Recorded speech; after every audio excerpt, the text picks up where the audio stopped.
How do you do? This is Chris with Happy Trees. We're here today at the Westminster Botanic Gardens and the world headquarters of Happy Trees. At Happy Trees, we are obsessed with making sure that we're doing everything we can do to make sure that your trees get off to a healthy, happy start.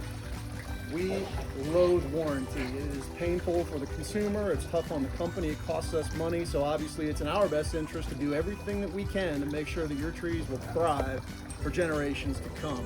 So what do trees need? Predominantly they need water, and this is something that we have very little control over, so it's up to the consumer, the homeowner, to care for these trees, make sure they're getting adequate water but not too much. In most situations, a good soaking 3 times a week is going to be all that those trees need.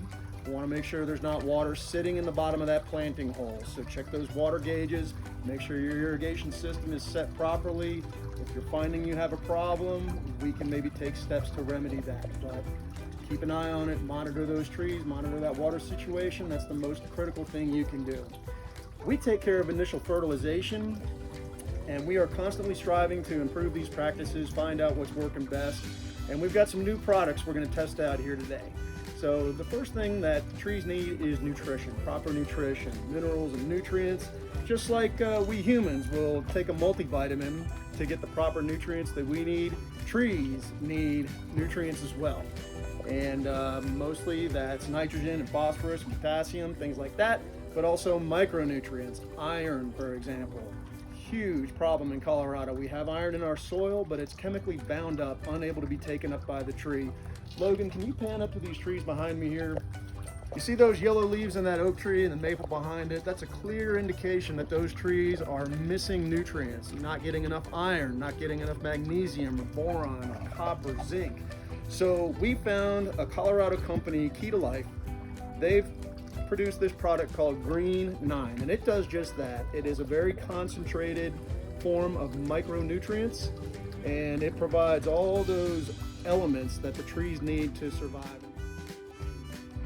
We're also very excited about some new advances in biology where we're starting to finally understand that trees have a symbiotic relationship with fungi and bacteria in the soil.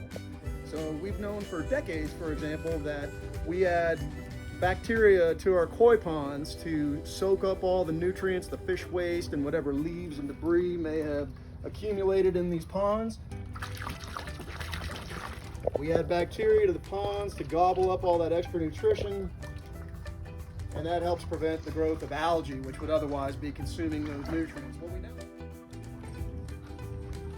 If you have a vegetable garden, you might have a compost pile where you take all the greens from your kitchen, your watermelon rinds, your orange peels, your potato peels, you put them in a composter or bury them directly in the soil. Bacteria and fungi break down that vegetative product and turn it into a healthy soil that the plants can take up as food.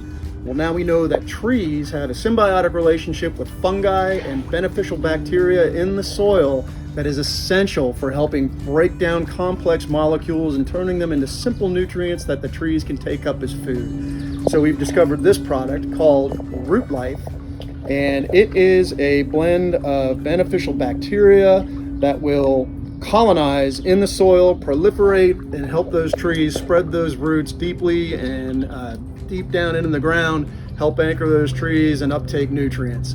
So we're going to take a tour of the gardens today.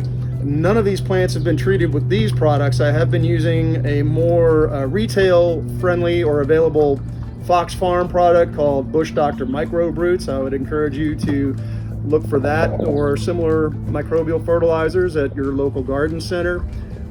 Fox Farm has had some distribution problems. We haven't been able to get it, so we have done a lot of research. We found this stuff, and we're very excited to see how it'll work.